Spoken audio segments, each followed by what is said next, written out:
নমস্কার। এখন দুপুর 3টে বাজে। খাওয়া দাওয়া করে বেরিয়েছি আশেপাশে কিছু মন্দির দেখবো বলে।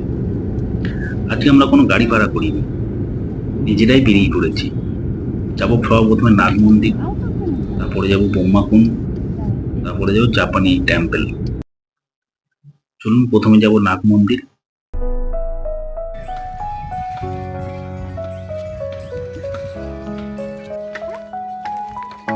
চলে এসেছি নাগ মন্দিরের ভেতরে। তেমন কিছু দেখতে পেলাম না, শুধু একটা টাইপেরই কিছু দেখা যাচ্ছে। নিচে নামতে হবে, সিঁড়ি দিয়ে অনেকখানি নিচে নামতে হবে, নেমে তারপরে মন্দিরে। আমি আর ভেতরে ঢুকিনি, কিন্তু মন্দিরের চারপাশটা ভীষণ সুন্দর, চারদিকে ছোট ছোট পাহাড় দিয়ে ঘেরা, জায়গাটা বেশ সুন্দর।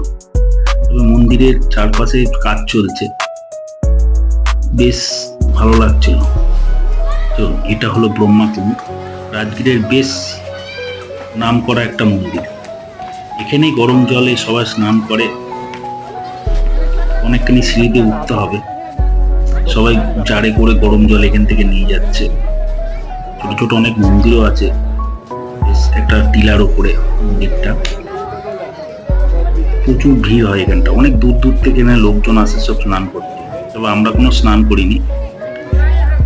এখানেও মন্দিরের চারপাশে কাজ চলছে, বেশ প্রচুর ভিড় এখানটা। এটাই হলো মেন মন্দির ব্রহ্মাকুণ্ডে। এখানে ক্যামেরা নিয়ে ভেতরে প্রবেশ করা যাবে না বলে আমরা ক্যামেরা নিয়ে ঢুকিনি। তো এবার যাবো এর ব্রহ্মাকুণ্ডের পর যাবো জাপানি মন্দির। এটাই হলো জাপানি মন্দির, অনেক বড় মন্দির, বেশ সুন্দর। একটা সামনে একটা বৌদ্ধ মূর্তি রাখা আছে।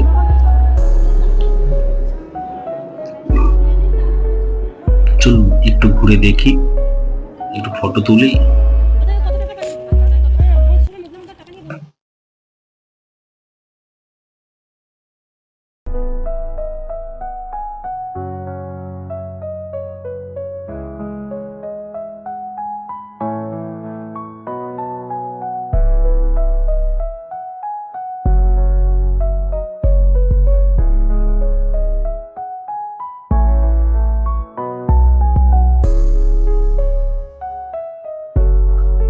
মন্দির দেখা হয়ে গেছে, ওর একটু ঘোড়া গাড়ি চড়ার শখ ছিল, হয়ে গেল। কিন্তু দেখুন ভয় কাট হয়ে আছে।